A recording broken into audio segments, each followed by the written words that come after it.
Hello, I'm Promethea, you're watching Tyrannosaurus, and today I'm answering the question, have you ever considered getting permanent laser hair removal?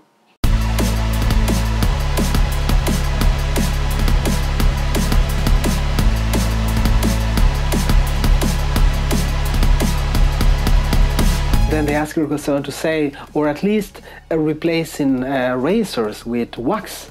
The answer is that yes, of course I have. You posted the question on a video where I talked about covering my facial hair with makeup, but that was the second version of that video, and on the first one I mentioned something that I didn't on the second one, which was that yes, of course that's a temporary solution in the meantime, while I'm getting something more permanent done.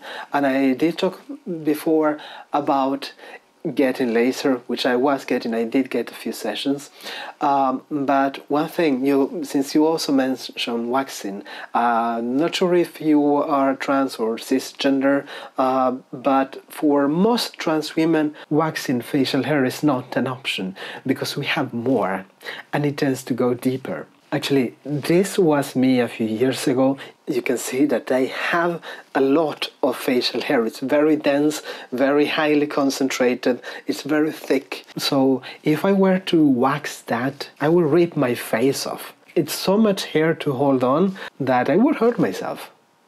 I would take a piece of skin off with that hair.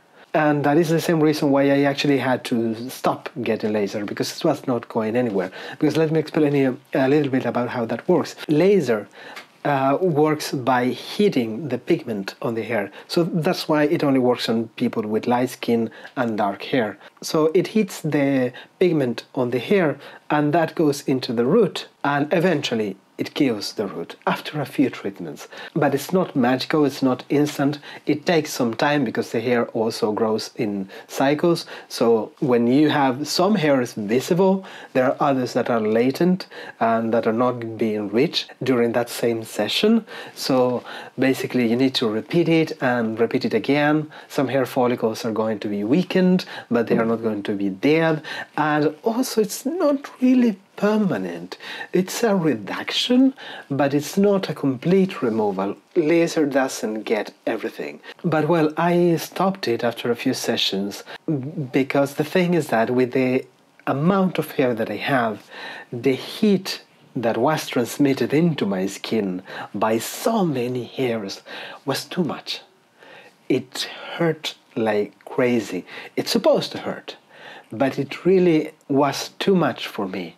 And so in order to bring it to a level of pain that was manageable, by manageable I mean crying and holding on to the bench, and I have a high tolerance to pain, they had to bring the power down so much that it wasn't really doing a lot.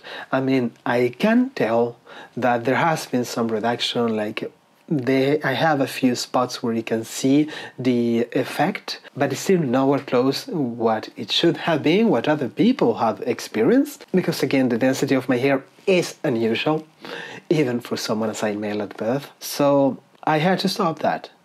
Now what I'm waiting is to be able to get electrolysis, which is another technique that takes a very long time also, but it is permanent. And it may sound like it hurts more because what they do is they have this tiny needle that has an electrode. So they put that into your skin following the path that a hair is signaling, and then they send a little electric spark in it, killing that follicle for good.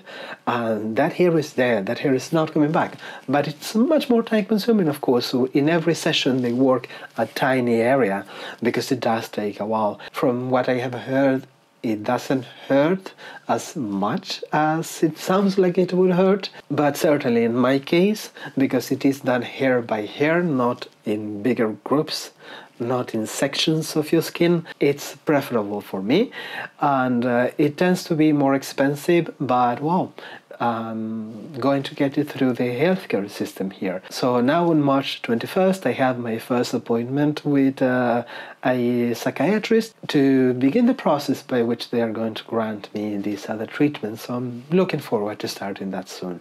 But yeah, definitely, I'm going to get rid of the thing. I don't like makeup that much. I don't like having to wear makeup. And as I've said on other videos that you may have seen since you commented that, I don't wear it that often anymore because I can get away with not doing that here in Sweden. But yeah, I would prefer not to have to look like this. So, well, thank you very much for your question. If you have any other questions, any comments, any suggestions for future videos, let me know here in the comments or through Facebook, Twitter, Instagram, Tumblr, or Ask.fm. If you enjoyed the video, give me a thumbs up, subscribe to my channel if you haven't, and see you again next week. Bye bye!